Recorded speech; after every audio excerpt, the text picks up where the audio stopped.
إن الحمد لله نحمده ونستعينه ونستغفره ونعوذ بالله من شرور أنفسنا ومن سيئات أعمالنا من يهده الله فلا مضل له ومن يضلل فلا هادي له وأشهد أن لا إله إلا الله وحده لا شريك له وأشهد أن محمدا عبده ورسوله يا أيها الذين آمنوا اتقوا الله حق تقاته ولا تموتن إلا وأنتم مسلمون يا أيها الناس اتقوا ربكم الذي خلقكم من نفس واحدة وخلق منها زوجها وبث منهما رجالا كثيرا ونساء واتقوا الله الذي تساءلون به والأرحام إن الله كان عليكم رقيبا يا أيها الذين آمنوا اتقوا الله وقولوا قولا سديدا يصلح لكم أعمالكم ويغفر لكم ذنوبكم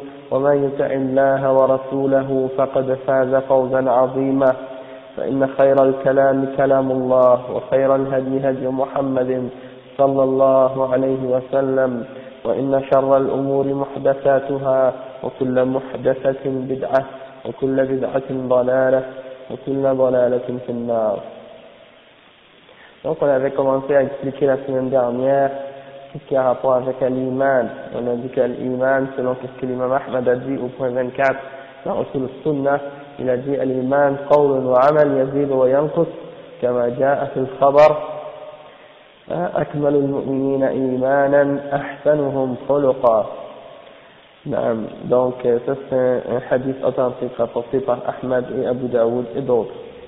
Donc qu'est-ce que je voulais expliquer? On avait déjà parlé de ce qui a rapport avec le fait que les actions et les paroles entrent dans la définition du mot iman.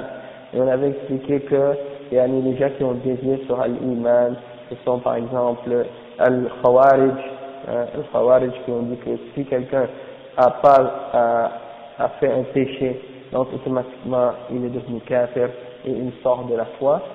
Et on avait dit qu'il y avait l'autre opposé des Khawarij, qui sont ceux qui disent que peu importe ce que tu fais ou que tu fais pas, c'est-à-dire si tu fais aucune action, tu fais aucune prière, que tu fais tous les péchés, eh ben, c'est pas grave, ça nuit pas à ta foi tant que tu as dit la ilaha illallah, tu restes un mu'min kamil al-iman, c'est-à-dire ta foi est parfaite. Même si tu fais tous les péchés au monde, même si tu insultes les prophètes, même si tu nies en la religion, même si tu pries pas, tu jeûnes pas, tu fais rien des actes d'adoration, tu es quand même un musulman avec la foi complète et parfaite.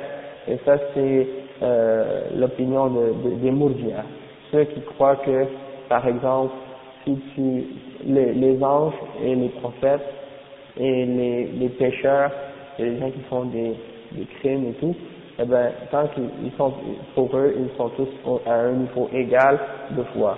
Pourquoi? Parce que pour eux, la foi, c'est uniquement la croyance. Donc ça n'implique pas du tout les actions et les paroles qu'on peut dire. Et ils se basent sur une explication linguistique du mot tasdiq, du mot iman, qui veut dire tasdiq. Une des définitions du mot iman, c'est at-tasdiq.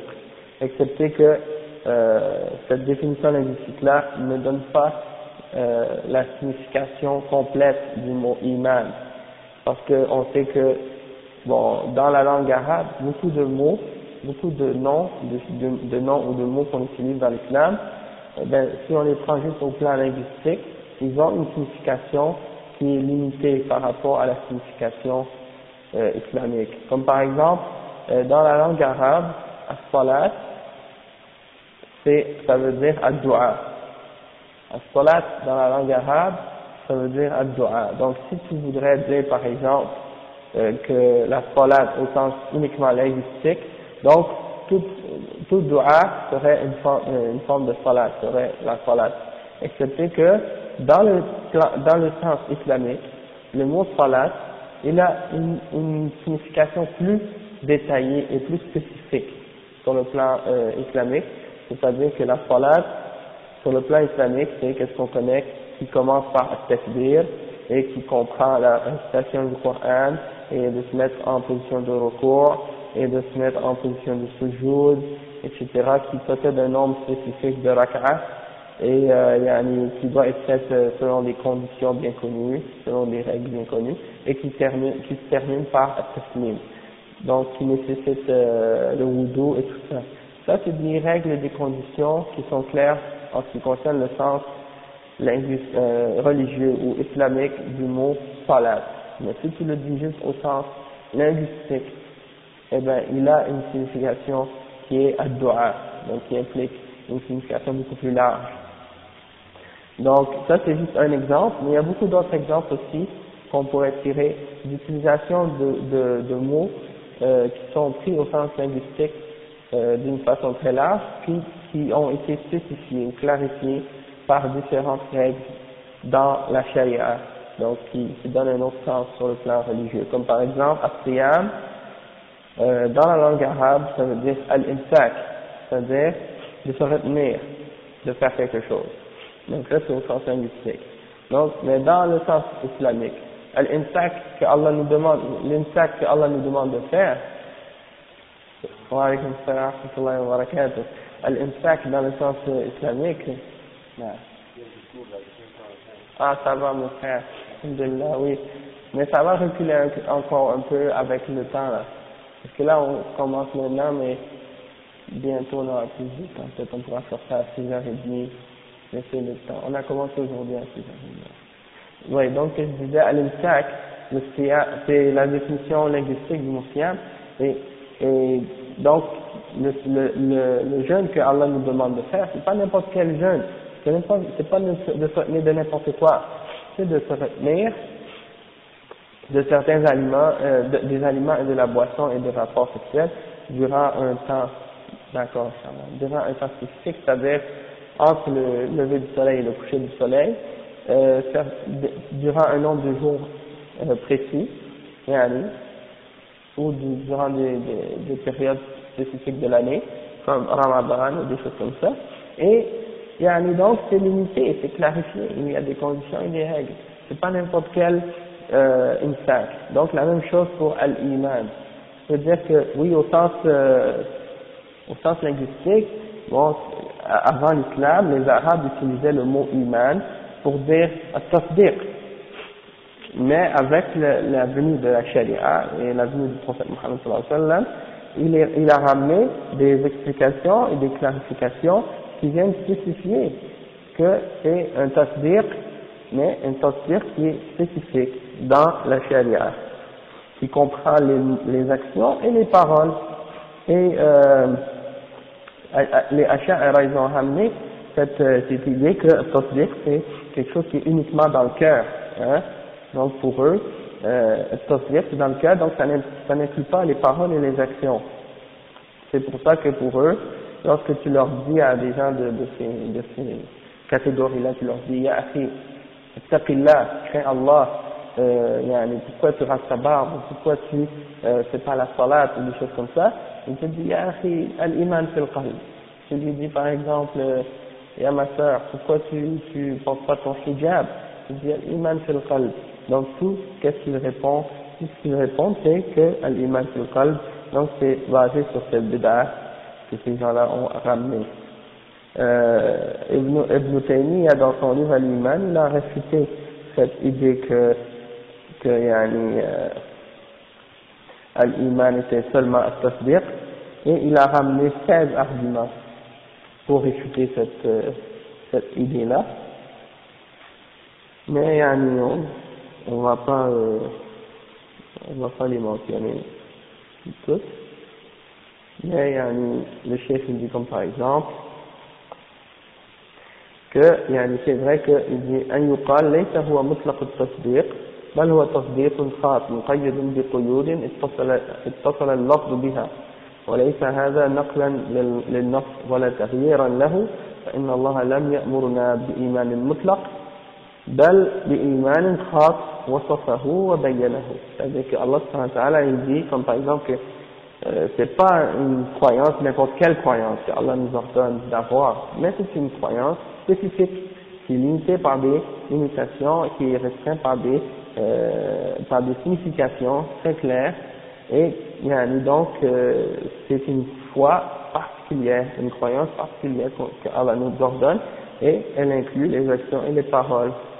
Le Cheikh dit ويقال وإن كان هو التصديق فالتصديق التام قائم بالقلب مستلزم لما وجب من أعمال القلب والجوارح فإن هذه لوازم الإيمان التام وانتفاء اللازم دليل على انتفاء الملزوم.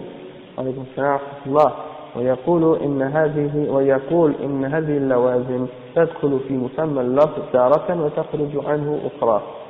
Donc le chef il dit que c'est vrai que la base de la foi se tient dans le cœur, hein, sauf que elle implique pour la personne qui prétend l'avoir que tu agisses et que tu fasses certaines actions et qu'il se passe dans ton cœur certaines actions et dans ton corps également, c'est-à-dire que tu appliques les obligations qui viennent avec cette foi.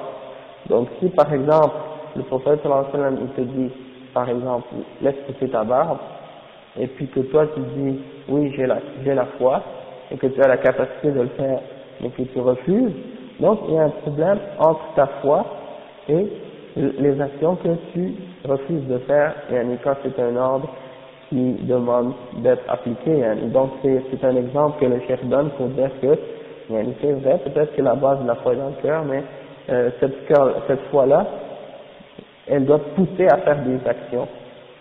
D'accord? Elle doit te pousser à faire des actions. Si tu ne fais pas les actions que cette foi-là oblige ou ordonne, eh bien, automatiquement, c'est un signe de faiblesse dans ta foi. Et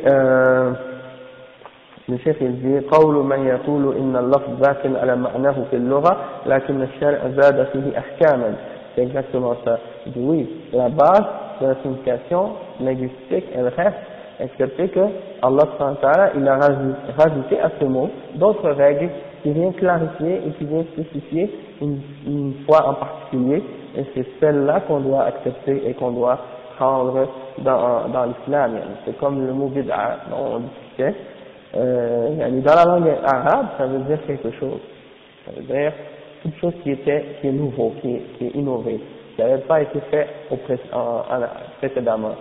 Et ça, c'est dans la technologie et dans la religion et dans toutes choses. Excepté que quand le prophète sallallahu alayhi wa sallam est venu et qu'il a interdit et qu'il a dit kullu bid'atin dalalah wa kullu dalalatin fin-nar, et bien là, il spécifiait clairement qu'il parlait des bid'a dans la religion et non au sens linguistique du mot bid'a. Donc il faut faire cette distinction là. C'est un autre exemple. Donc il y a beaucoup d'autres shubuhat, mais le chef il dit même, il donne un autre exemple, il dit que par exemple وقول من يقول إن كان في اللغة هو التصديق فالتصديق يكون بالقلب واللسان وسائر الجوارح كما قال النبي صلى الله عليه وسلم والفرج يصدق ذلك أو يكذبه. Par exemple, le chef il dit que même le mot tasdiq il implique également qu'il peut être avec le cœur, avec la langue et avec le corps également. C'est pas vrai que at-tasdiq c'est seulement dans le cœur, et il donne la preuve de ça par le hadith du prophète sallallahu alayhi wa sallam dans lequel il dit que lorsque la personne fait le zina, comme par exemple le prophète sallallahu alayhi wa sallam a dit chaque être humain, Allah lui a écrit une portion de zina et il ne peut pas s'en échapper. Et il a dit que le zina de l'œil c'est le regard, que le zina de la main c'est le toucher, etc., ou de frapper. Chaque membre de ton corps peut faire une partie du zina. Et ensuite, le prophète sallallahu alayhi wa sallam a dit, et les parties génitales confirment cela ou le démentent. Donc ça veut dire que même ton corps par la suite va confirmer cette chose-là, va affirmer que c'est ce qui se passe réellement dans le cœur, ou non, c'est-à-dire ces parties génitales, ils vont réagir. Si vraiment tu faisais le zina par tes yeux, ou par tes membres, eh ben, tu vas voir l'effet sur ton corps. Et donc, c'est une preuve même que al-iman et at-tasdiq veut aussi impliquer les actions. Donc, ceux qui ont dit que la foi ne fait pas partie, les actions et les paroles ne sont pas inclus dans la foi, ils ont été réfutés de différentes façons par les ulama, et ça c'est sans compter les hadiths et les versets du Coran qu'on a mentionnés, qui prouvent clairement que les actions et les paroles font partie de l'imam. On a expliqué ça dans le dernier cours. Et pour terminer ça, on va juste mentionner par exemple le verset d'Allah subhanahu wa ta'ala dans Surah Al-Anfal. Allah subhanahu wa ta'ala dit إنما المؤمنون الذين إذا ذكر الله وجلت قلوبهم وإذا تليت عليهم آياته زادتهم إيمانا وعلى ربهم يتوكلون الذين يقيمون الصلاة ومما رزقناهم ينفقون أولئك هم المؤمنون حقا. Donc, dans ce verset-là, Allah subhanahu wa ta'ala, il a rassemblé les actions du cœur, les actions de la langue et les actions du corps. Et les croyants ne sont que ceux qui, lorsqu'on leur récite le Coran, ou lorsqu'ils mentionnent Allah subhanahu wa ta'ala, leur cœur s'émeut. Wajilat qulubuhum. Et lorsqu'on leur récite un verset, wa idha tuliyat alayhim ayatuhu, lorsqu'on leur récite les signes d'Allah subhanahu wa ta'ala et ces versets, zadathum imana, ça leur augmente leur foi. Donc ça c'est une preuve aussi pour le principe d'Ahl Sunnah qui dit que la foi peut augmenter et elle peut également diminuer. Wa ala rabbihim yatawakkalun. At-tawakkul, ils mettent leur confiance en Allah subhanahu wa ta'ala. Et at-tawakkul, c'est une des actions du cœur, et une des adorations du cœur. Alladhina yuqimuna as-salat, ce qui implique la salat. Et as-salat, ça implique les trois formes d'adoration, c'est-à-dire les adorations du cœur, les adorations de la langue et les adorations du corps. Parce que dans la prière, on fait ces trois, ça englobe ces trois formes d'adoration-là. Premièrement, niyya, l'intention. Deuxièmement, il y a la récitation du Coran qu'on fait avec la langue, la récitation des noms d'Allah et la glorification d'Allah. Tout ça, ça entre dans les actions de foi qui sont faites avec la langue. Et al-a'mal, c'est-à-dire al-sujoud, wal-ruku', wal-qiyam, tout ça sont des formes d'actes d'adoration qu'on fait avec le corps.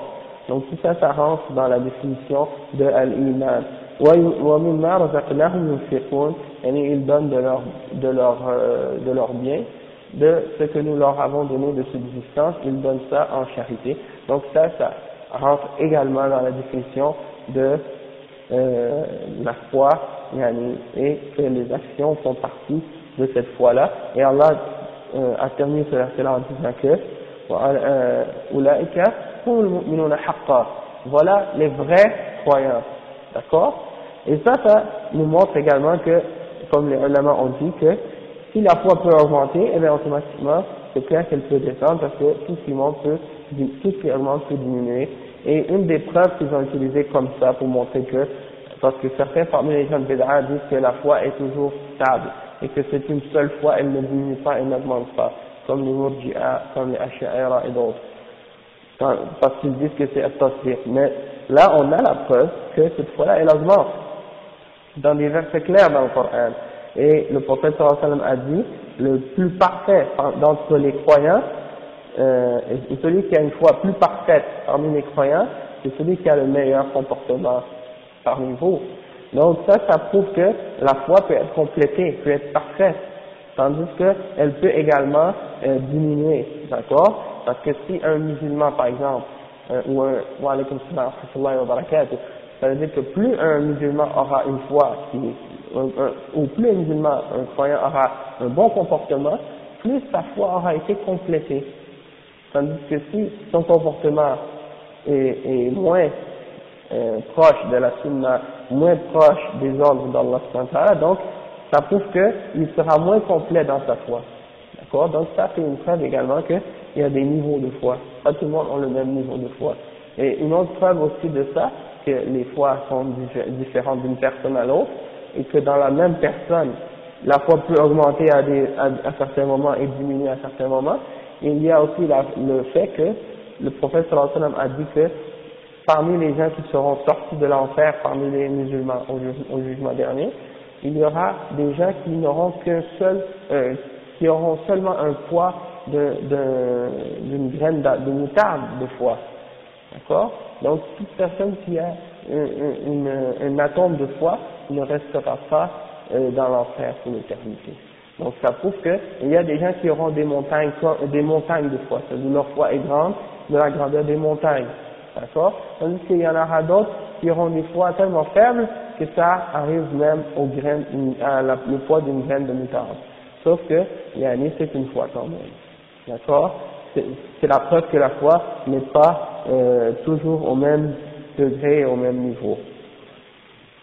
Le verset que j'ai mentionné tout à l'heure, sur Al-Anfal, يسألونك عن الأنفال قل الأنفال لله والرسول فاتقوا الله وأصلحوا ذات بينكم وأطيعوا الله ورسوله إن كنتم مؤمنين إنما المؤمنون الذين إذا ذكر الله وجلت قلوبهم. C'est le deuxième verset dans cette sourate. Puis le troisième. Donc, ça c'est le 24e point.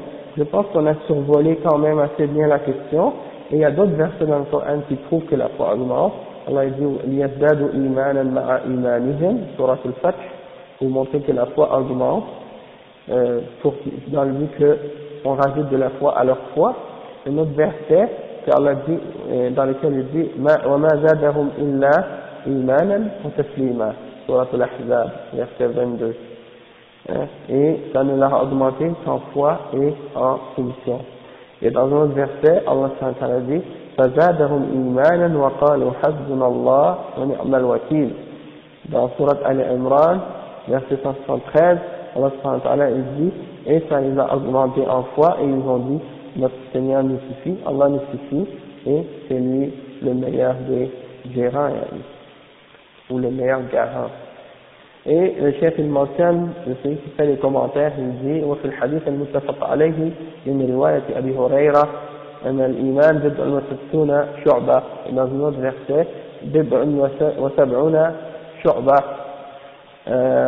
يعني والحياء شعبة من الإيمان. C'est-à-dire la foi il a 60 et quelques branches, et dans un autre hadith 70 et quelques branches. Et il a dit que la pudeur ou la timidité fait partie de la foi. Et la timidité, c'est une des actes du cœur. C'est quelque chose qui est dans le cœur. Ça, c'est une preuve, on l'avait mentionné. Et il y a aussi une affaire de Ibn Mas'ud qui dit Zidna imanan wa yaqinan wa fiqhan. Allahumma zidna imanan wa yaqinan wa fiqhan. C'est-à-dire, ça c'est une des paroles d'Ibn Mas'ud, un des compagnons, qui disait « Oh Allah, augmente-nous en foi, en conviction et en compréhension ». Ok, ça c'est une parole d'un sahabi. Et il cite également une des paroles parmi les ulama des tabi'in de Sufyan ibn Uyayna, qui disait الإيمان يزيد وينقص قال أليس تقرؤون القرآن فزادهم إيمانا في غير موضع قيل ينقص قال ليس شيء يزيد إلا وهو ينقص. C'est rapporté par l'imam al-Ajurri selon Sufyan ibn Uyayna. On lui a demandé est-ce que la foi augmente et diminue? Il a dit n'avez-vous pas lu dans le Coran que Allah dit faut augmenter leur foi, فزادهم إيمانا, dans plusieurs endroits dans le Coran, et quelqu'un a dit ensuite et est-ce qu'il diminue, parce que le verset mentionne uniquement le fait que ça augmente, et le cheikh a dit quelqu'un a demandé est-ce que ça diminue, et le cheikh a dit il n'y a pas une chose qui augmente excepté qu'elle diminue également, d'accord, et on a mentionné les exemples qui prouvent qu'elle peut diminuer également. Donc alhamdulillah, le cheikh dit هذا هو مذهب السلف خلافا للحنفية والماتريدية وهو أظهر ما أخذ على صاحب الطحاوية راجع تعليق شيخنا عليه. Ça c'est le chef dit ça c'est la voie des salaf, manhaj des salaf. Par contre al-Hanafiya, les ulama des Ahnaf, c'est une des choses qu'on les a critiquées à ce sujet-là parce que eux ils ont suivi la aqida des Murji'a au sujet de Al-Iman. Donc ils disent que Al-Iman, les actions et les paroles n'entrent pas dans la définition de la foi, et ça c'est une des seules erreurs qu'ils ont en ce qui concerne les fondements de l'Aqida de Ahl Sunnah. C'est un des seuls points sur lesquels ils ont contredit Ahl Sunnah. Donc c'est important d'en rester conscient et de savoir que parfois tu vas lire par exemple dans Al-Tahawiyya, quand il parle de cette définition de Al-Iman, il n'inclut pas les actions dans la foi. Toutefois, ça a été, les ulama ont clarifié ça et ils ont montré que c'est une des erreurs dans le mazhab de Abu Hanifa, et c'est une des seules questions sur lesquelles il y a une divergence. Mais tous les autres imams Ahl Sunnah ont tous dit que la foi inclut les paroles et les actions. D'accord, donc alhamdulillah. Et les ulama, quand ils ont mentionné ça, ils ont clarifié, quand ils ont fait l'explication de la croyance de At-Tahawiyya, le petit livre, l'Aqid At-Tahawiyya, quand ils ont fait l'explication de ce livre, ils ont mentionné, à ce point-là, ils ont mentionné qu'il y a des petites erreurs à ce sujet-là. Ensuite, le chef, il dit au point, je pense que j'ai tout dit, en général, j'ai tout expliqué ce qui se passe là-dessus. On peut passer maintenant au point numéro 25. Le chef, il dit, Man taraka as-salat faqad kafar. Il dit, celui qui a abandonné la prière, il a mécru, et il dit, وَلَيْسَ مِنَ الْأَعْمَالِ شَيْءٌ تَرْكُهُ كُفْرٌ إِلَّا الصَّلَاةَ مَنْ تَرَكَهَا فَهُوَ كَافِرٌ وَقَدْ أَحَلَّ اللَّهُ قَتْلَهُ. Il dit, et il n'y a aucune des actions que de la laisser est un acte de mécréance, excepté la prière. De laisser une action n'est pas kufr, excepté la prière, et il dit celui qui l'a laissé, il est kafir, et Allah a permis de le tuer. Et l'explication à ce sujet-là, c'est ce qui suit, yani que les ulama ont divergé au sujet de la personne qui a abandonné la prière. Et ça dépend aussi de l'état de la personne. Premièrement, il y a le cas d'une personne qui ignore l'obligation de la prière. Donc cette personne-là, c'est soit qu'il est nouveau dans l'islam et qu'il n'a pas encore appris que la prière 5 fois par jour est obligatoire,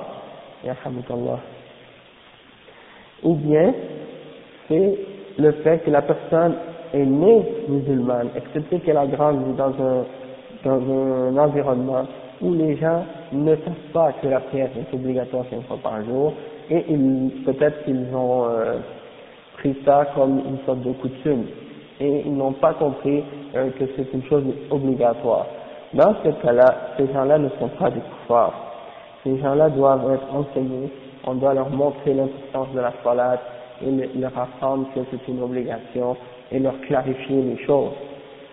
Par la suite, il y a la position, deux positions au sujet des personnes qui ont su que la prière est obligatoire. On a vu la position au sujet de ceux qui ne connaissent pas l'obligation, ils ignorent. Maintenant, au sujet de ceux qui ne sont pas ignorants de l'obligation, ils savent que la salat est obligatoire 5 fois par jour. À leur sujet, il y a deux positions entre les ulama. La première position, c'est la position de au sujet de ceux qui savent que la prière est obligatoire, mais qui refusent de la faire parce qu'ils rejettent l'obligation de la prière, ou qui nient l'obligation de la prière. Ils savent qu'elle est obligatoire, mais ils le rejettent, ils refusent de l'accepter. Les savants d'Ahl Sunnah ont tous été d'accord sur le fait que ce genre de personne est complètement en dehors de l'islam, il est kafir. Tout comme une personne qui nie l'obligation du jeûne de Ramadan, ou qui nie l'obligation du Hajj, ou qui nie l'obligation de la zakat, ou qui nie même l'interdiction d'une chose qui est halal, comme par exemple l'interdiction d'une chose qui est haram, comme le zina ou de boire l'alcool, avec connaissance. toute personne qui nie ces choses-là, hein, et qui nie l'obligation du hijab avec connaissance, toutes ces choses-là, tous ces gens-là qui nient quelque chose de l'islam avec connaissance, il est kafir, il est en dehors de l'islam, selon le consensus de tous les savants de l'islam, et il y a les preuves du Coran et de la Sunna là-dessus.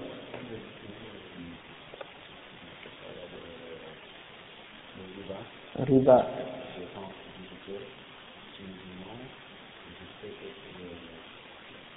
Que c'est haram.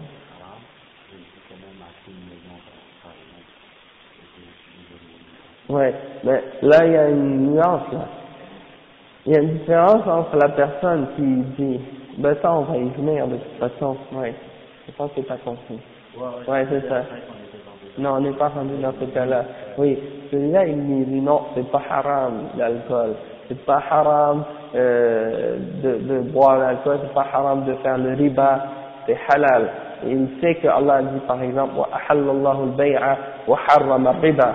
Allah il dit clairement wa harrama al-riba, il a interdit al-riba. Lui il dit non, non, c'est pas haram. Ça c'était juste au temps du prophète sallallahu alayhi wa sallam. Aujourd'hui c'est halal. Hein, ça c'est un exemple. Mais ça c'est une personne qui est en dehors de l'islam parce qu'il a su clairement la chose et il le rejette. Tandis que là on parle d'une personne qui a dit ouais c'est ça. Donc au sujet de la salat, la même chose, il dit ouais je sais c'est obligatoire mais moi je crois que c'est pas vraiment je sais que c'est écrit dans le Coran qu'il faut prier mais moi je crois pas que c'est obligatoire ou bien je refuse de faire la prière.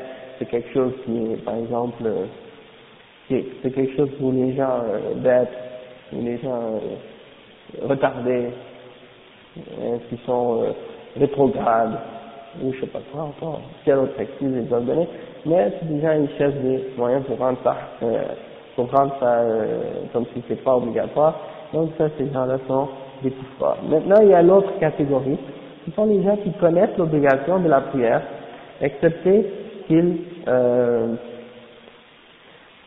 ils connaissent l'obligation de la prière, excepté qu'ils la laissent parfois par paresse ou par négligence. Ok, il y a deux positions à ce sujet-là parmi les ulama. La position première, c'est celle qui dit que celui qui la laisse par paresse et qui sait qu'elle est obligatoire mais qui la néglige, il prie parfois il prie pas, ou bien il retarde, ou des choses comme ça. Il y a une position, qui est une des positions de l'imam Ahmad, qui est rapportée par rapport à lui, c'est que c'est un kafir. Il est pas croyant, il n'est pas musulman, celui qui fait ça. Et parmi les preuves qu'il mentionne, c'est le hadith du prophète sallallahu alayhi wa sallam qui dit Al-ahdu alladhi baynana wa baynahum as-salah, faman tarakaha faqad kafar. Le pacte, l'entente qu'il y a entre nous et eux, c'est la prière. Alors celui d'entre eux faman tarakahu, celui qui l'abandonne, il a mécru. C'est un hadith authentique, rapporté par le prophète sallallahu alayhi wa sallam. Il y a un autre hadith également qui dit بين الرجل والكفر والشرك ترك الصلاة. Entre l'homme, la mécréance et l'idolâtrie ou le shirk, il y a le fait d'abandonner la prière. Celui qui l'abandonne, il est kafir. Donc ça c'est des textes clairs qui montrent la mécréance d'une personne qui abandonne la prière. Et ça c'est une des positions des ulama de Ahl Sunnah. Il y a une autre position, c'est la position du jumhur, c'est-à-dire la position de la majorité des savants d'Ahl Sunnah, qui disent que s'il a laissé par négligence ou par paresse, et qu'il reconnaît son obligation, dans ce cas-là, il n'est pas kafir. Sauf que c'est un fasiq, c'est un pécheur. Hein. Son péché est plus grand que de voler, de faire le zina ou de boire de l'alcool. Parmi les grands pécheurs, des gens de Kaba'ir. Sauf qu'ils ne disent pas qu'il est en dehors de la foi. D'accord? Et ça c'est la position de Shafi'i ou Malik, hein, et c'est la position de Al-Zuhri et plusieurs autres parmi les imams de Ahl Sunnah wal Jama'a. Et les deux positions, il y a ici également une des positions de l'imam Ahmad. Cette position-là, elle a été également rapportée selon l'imam Ahmad. Et Ibn Qudama, c'est un des ulama du madhab Hanbali, eh bien, il a supporté même cette position-là dans son livre de Al-Mughni. Et ces ulama-là, ils se sont basés sur le fait que, yani, Allah subhanahu wa ta'ala, il dit dans le Coran, par exemple, il dit, Inna Allah la yaghfiru an yushraka bih, wa yaghfiru ma duna dhalika liman yasha. Allah subhanahu wa ta'ala, il ne pardonne pas qu'on lui donne un partenaire dans l'adoration. Mais à qui il veut, il pardonne tout autre péché. Donc pour eux, le fait de laisser la prière, ça n'annule pas ta foi. Tant que tu n'as pas fait le shirk, tu restes musulman, tu vois. Par contre,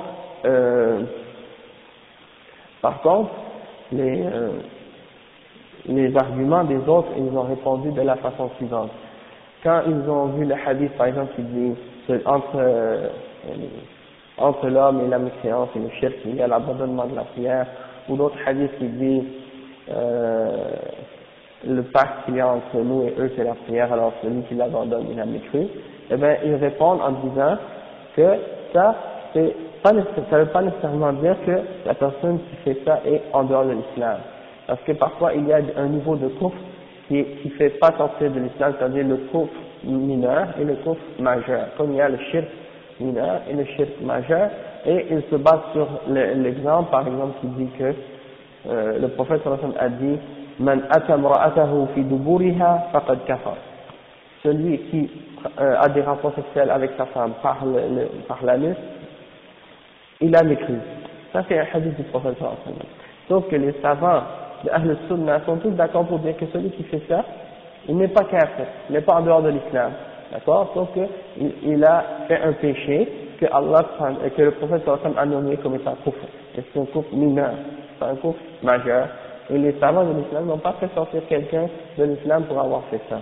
Le prophète sallallahu alayhi wa sallam a dit Sibabul muslim fusuq wa qitaluhu kufr. Insulter le musulman est un péché, c'est une perversité. Et de le combattre, c'est kufr.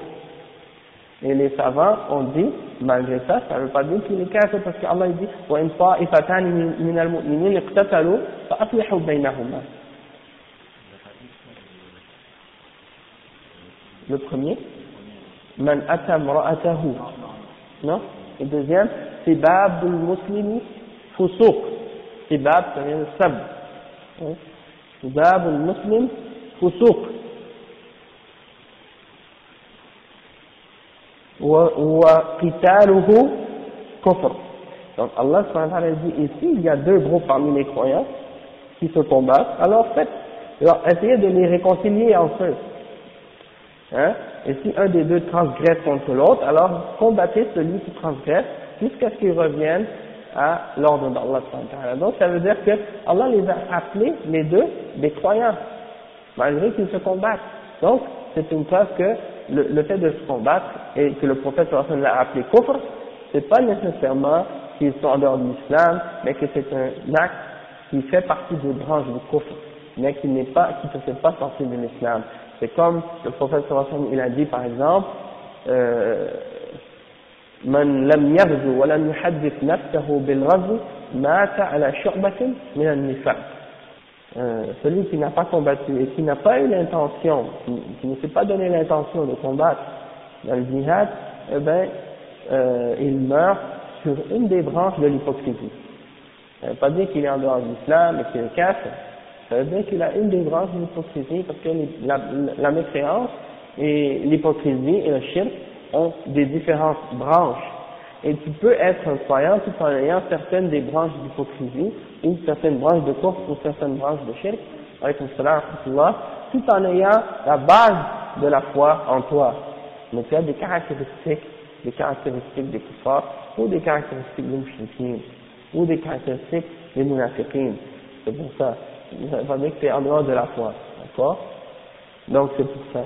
Et c'est comme ça que des savants ont fait la distinction entre al-kufr al-amali ou al-kufr al-i'tiqadi, c'est-à-dire la mécréance dans l'action, la mécréance des actions, ne te fait pas sortir de l'islam, parce que tu as quand même la base de la foi en toi, donc tu as des caractéristiques de mécréance, et al-kufr al-i'tiqadi, le kufr du cœur, que tu as rejeté la foi dans ton cœur, c'est le kufr qui te fait sortir de l'islam. Et la même chose avec l'hypocrisie des paroles, hein, quand tu mens, quand tu ne tiens pas tes paroles, tu ne tiens pas ta promesse, etc.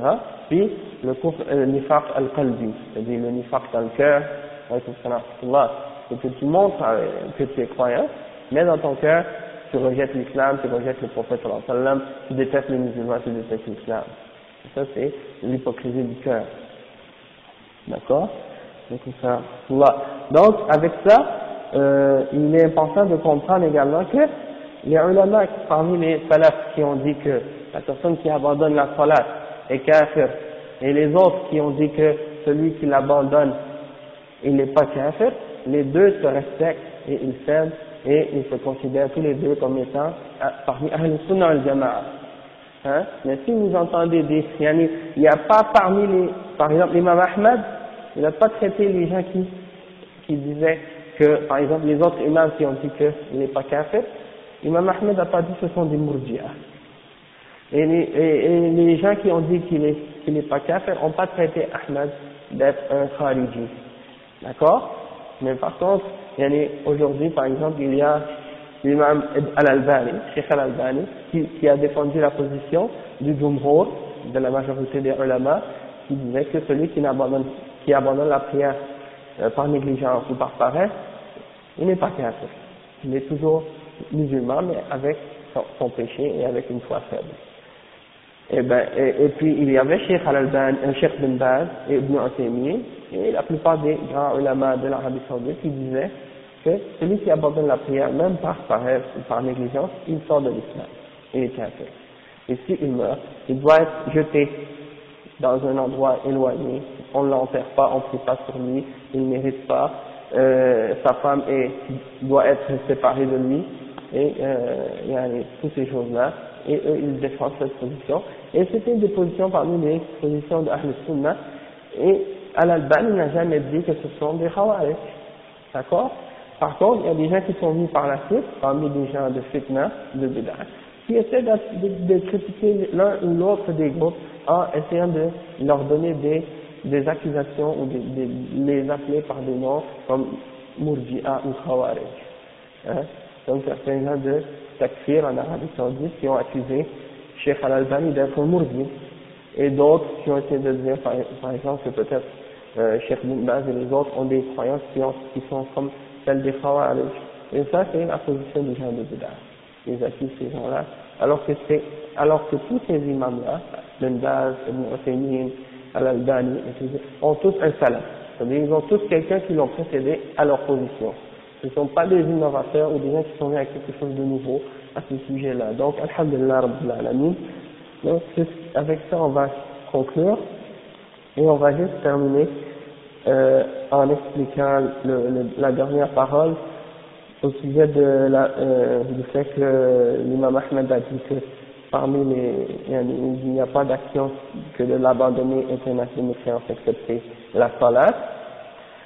C'est basé sur une des paroles de Abdullah ibn Shaqiq, ou Shaqiq, Abdullah ibn Shaqiq, rahimahullah, qui est un sahabi qui disait كان أصحاب محمد صلى الله عليه وسلم لا يرون شيئا تركه كفر غير الصلاة. Il dit les sahaba de Muhammad sallallahu alayhi wa sallam, ils ne voyaient pas l'abandonnement d'une chose comme étant un acte de mécréance, excepté la salat.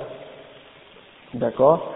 Donc, le chef il dit par contre, من أراد التفصيل في هذه المسألة فليراجع سلسلة الأحاديث الصحيحة. Il peut retourner au livre du Cheikh Al-Albani سلسلة الأحاديث الصحيحة. Et il dit قلت هذه المسألة فيها تفصيل ومن تركها جاحدا ومن تركها يعني تكاسلا مؤمنا بوجوبها وهي مما جرى فيه الخلاف بين السلف أنفسهم انظر رسالة حاكم تارك الصلاة حكم تارك الصلاة للأستاذ الألباني. Donc il répète exactement qu'est-ce qu'on vient juste de dire, Il faut comprendre cette citation-là de ce sahabi selon les clarifications qu'on a mentionnées à ce sujet-là, c'est-à-dire celui qui l'abandonne en niant son obligation ou celui qui l'abandonne en reconnaissant son obligation mais par paresse ou par négligence. C'est pas nécessairement qu'il est kafir. Toutefois, tous les imams, alhamdoulilah, même ceux qui ont dit qu'il n'est pas kafir, ils sont d'accord pour dire que la personne qui a abandonné la prière, il doit être puni, et la punition, c'est qu'il doit être exécuté. Les imams sont tous d'accord là-dessus. Donc, alhamdulillah, rabbil alamin, ceux qui ont dit qu'il est kafir, ils disent qu'il doit être exécuté riddatan, c'est-à-dire par apostasie, et ceux qui ont dit qu'il n'est pas kafir, ils disent qu'il est exécuté par punition uniquement. Et c'est là, ils ont un autre problème, eux c'est des coups de bâton sur la tête. Donc la prière est à quelle heure ici? Avec un salam, 35? À 30 la salat? D'accord. Donc on peut peut-être lire le prochain point, Inch'Allah ta'ala. Cheikh il dit, وعليكم السلام ورحمة الله. الإمام أحمد continue au point 27, il dit خير هذه الأمة بعد نبيها أبو بكر الصديق ثم عمر بن الخطاب ثم عثمان بن عفان ونقدم هؤلاء الثلاثة كما قدمهم أصحاب رسول الله صلى الله عليه وسلم لم يختلفوا في ذلك. ثم بعد هؤلاء الثلاثة أصحاب الشورى الخمسة علي بن أبي طالب وطلحة والزبير وعبد الرحمن بن عوف وسعد وكلهم يصلح للخلافة وكلهم إمام. نذهب في ذلك إلى حديث ابن عمر كنا نعد ورسول الله صلى الله عليه وسلم حي وأصحابه متوافرون أبو بكر ثم عمر ثم عثمان ثم نسكت. ثم من بعد أصحاب الشورى أهل بدر من المهاجرين ثم أهل بدر من الأنصار من أصحاب رسول الله صلى الله عليه وسلم على قدر الهجرة والسابقة أولا فأولا. Donc qu'est-ce qu'il dit ici l'imam Ahmed ibn Hanbal? Il dit que le meilleur de notre ummah après notre prophète sallallahu alayhi wa sallam c'est Abu Bakr as-Siddiq, et ensuite Omar ibn al-Khattab, et ensuite Othman ibn Affan. On donne précédence à ces trois-là et on les met au devant de tous les autres parmi les compagnons du prophète sallallahu alayhi wa sallam. Et il dit personne n'a eu de divergence à ce sujet-là parmi les sahaba. Puis il dit par la suite, après ces trois-là, il y a les 5 qui sont parmi les gens de la Shura, c'est-à-dire Ali ibn Abi Talib et Talha et Az-Zubayr et Abdurrahman ibn Auf et Sa'd ibn Abi Waqqas et il dit, le chef Imam Ahmad il dit, ils sont tous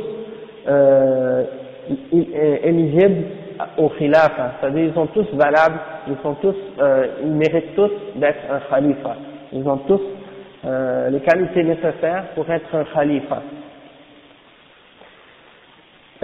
كلهم imam, et ils sont tous des imams.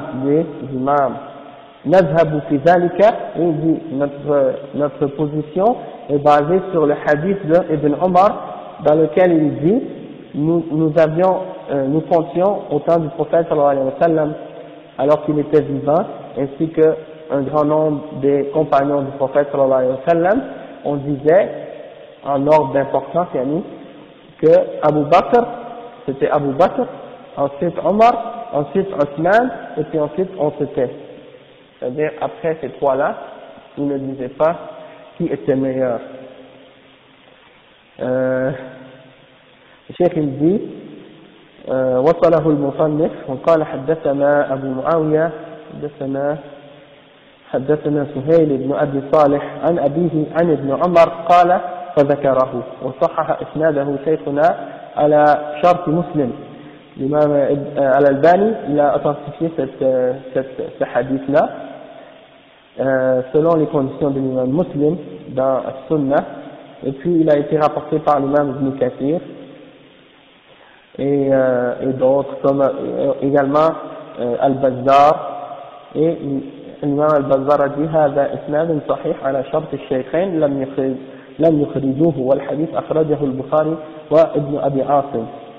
Donc le hadith il est authentique, ce hadith-là. Et après il dit, et après les 5, parmi les compagnons de la Shura, et Ashab al-Shura, c'est-à-dire après la mort de Omar ibn al-Khattab, lorsqu'il a été poignardé, avant de mourir, on lui a demandé, Ya Omar, désigne qui tu veux pour successeur, qui tu veux qu'il soit ton successeur. Et il n'a pas voulu désigner quelqu'un en particulier, excepté qu'il leur a désigné 5 personnes parmi les Sahaba. Et il leur a dit d'en choisir un parmi ces 5. Et ces 5-là, c'était ceux qu'on a mentionnés, c'est-à-dire Ali, Talha, Az-Zubayr, Abdurrahman ibn Awf et Sa'd ibn Abi Waqqas. C'est pour ça qu'il les a dit. Oui, Osman également, mais là il n'a pas mentionné, sauf que, étant donné qu'on l'a déjà inclus dans les 3 qui précèdent, il n'a pas mentionné ici. D'accord? Parce que c'est déjà clair qu'il est parmi les 3 meilleurs, parmi les Sahaba. Sauf qu'il faisait partie il y en avait 10 en fait. Mais je ne sais pas, il a mentionné seulement 5. Il y avait aussi Abu Ubaida ibn Jarrah et d'autres aussi qui ne sont pas mentionnés là. Mais il faisait partie de ces Sahaba-là également. Et il y a également, je pense que le chef il mentionne également après, Al-Ashra al-Mubashirina bil-Jannah, les 10 qui sont annoncés comme étant des compagnons du paradis. Et il dit qu'après cela, il y a parmi les meilleurs, c'est Ahl Badr, les Sahaba qui ont combattu, qui ont pris part à la bataille de Badr, parmi les Muhajirin. Puis par la suite, les gens qui ont pris part à la bataille de Badr, parmi les Ansar, parmi les compagnons du prophète sallallahu alayhi wa sallam, et qu'ils sont meilleurs selon leur hijra et selon leur précédence dans l'islam. Comme par exemple, celui qui a fait le hijra avant l'autre, celui qui s'est converti en premier, plus il se convertit avant, plus il est meilleur. Plus il a fait le hijra en premier, meilleur il est. Donc c'est de cette façon-là que les Sahaba voyaient leur niveau de préférence, un par rapport à l'autre. Oui, mais il a fait le hijra avec le prophète sallallahu alayhi wa sallam, sauf que Abu Bakr as-Siddiq, c'est le premier parmi les hommes qui a cru en l'islam. Tu comprends? Donc il a précédé tous les autres dans leur islam. Donc c'était le meilleur. Et tous les autres sont venus par la suite qui étaient parmi les meilleurs, parmi les sahaba, eh bien c'est Abu Bakr as-Siddiq qui les a ramenés à l'islam. Hein? Donc imaginez, subhanallah, le fadl de cet homme de Abu Bakr. C'est pour ça qu'il est le meilleur de cette umma, après le prophète sallallahu alayhi wa sallam. Ensuite, le chef il dit au point 27, ثم أفضل الناس بعد هؤلاء أصحاب رسول الله صلى الله عليه وسلم القرن الذي بعث فيهم كل من صحبه سنة أو شهرا أو يوما أو ساعة أو رآه فهو من أصحابه له من الصحبة على قدر ما صحبه وكانت سابقته معه وسمع منه ونظر إليه نظرة فأدناهم صحبة هو أفضل من القرن الذين لم يروه ولو لقوا الله بجميع الأعمال كان هؤلاء الذين صاحبوا النبي صلى الله عليه وسلم ورأوه وسمعوا منه ومن رآه بعينيه أو وآمن به ولو ساعة أفضل لصحبته من التابعين ولو عملوا كل أعمال الخير. Donc, le chef, qu'est-ce qu'il explique, l'imam Ahmed, il dit que les meilleures personnes, après les sahaba du prophète sallallahu alayhi wa sallam, sont, les meilleures personnes sont, après ces compagnons-là qu'on a mentionnés, sont le reste des compagnons du prophète sallallahu alayhi wa sallam, Al-Qarn alladhi bu'itha fihim, c'est cette génération-là dans laquelle il est né, et dans laquelle il a été envoyé comme étant un prophète aux hommes, et c'est basé sur la parole du prophète sallallahu alayhi wa sallam qui dit Khayrun nas ou khayru ummati qarni thumma alladhina yalunahum thumma alladhina yalunahum. C'est un hadith authentique rapporté par Al-Bukhari et Muslim, qui est rapporté selon Imran ibn Hussein, qui dit que les meilleurs de ma umma sont ma génération, puis celle qui la suit, puis celle qui la suit. Donc ces gens-là sont les meilleurs de la umma. Et le chef il dit que celui qui a été le compagnon du prophète sallallahu alayhi wa sallam, ou qui a côtoyé le prophète sallallahu alayhi wa sallam une année, ou un mois, ou un jour, ou une seule heure, ou qu'il l'a seulement vu, alors il fait partie des sahaba. Et il a du fait d'être un compagnon, selon la quantité ou le nombre de jours ou d'années, ou la quantité de jours qu'il a côtoyé le prophète sallallahu alayhi wa sallam. Comme par exemple, si un sahabi l'a côtoyé pendant 10 ans, ben il est meilleur que celui qui l'a seulement connu 1 an, ou celui qui l'a connu seulement 1 heure, ou qui l'a seulement vu, ou qui l'a seulement entendu une fois. D'accord? Et c'est ça que le chef il dit, ala qadri ma sahibahu. Et il dit que la personne qui l'a vu, même une seule fois, wa alaykum salam, la personne qui l'a vu même une seule fois, elle est meilleure que toutes les autres qui viennent après la mort du prophète sallallahu alayhi wa sallam, c'est-à-dire qui ont été des musulmans, mais qui n'ont jamais vu le prophète sallallahu alayhi wa sallam, qui n'ont pas été parmi ces sahaba, même s'ils font toutes les œuvres, même s'ils arrivent avec toutes les œuvres du bien, ils ne seront jamais équivalents ou au niveau de ceux qui ont vu le prophète sallallahu alayhi wa sallam et qui l'ont côtoyé. D'accord? Donc ça c'est parce qu'ils ont un fadl, ils ont un niveau de mérite qui est le mérite d'être un compagnon, d'être un sahabi. Et ce mérite-là ne peut être égalé par aucun autre mérite et ne peut être atteint par quiconque après les sahaba.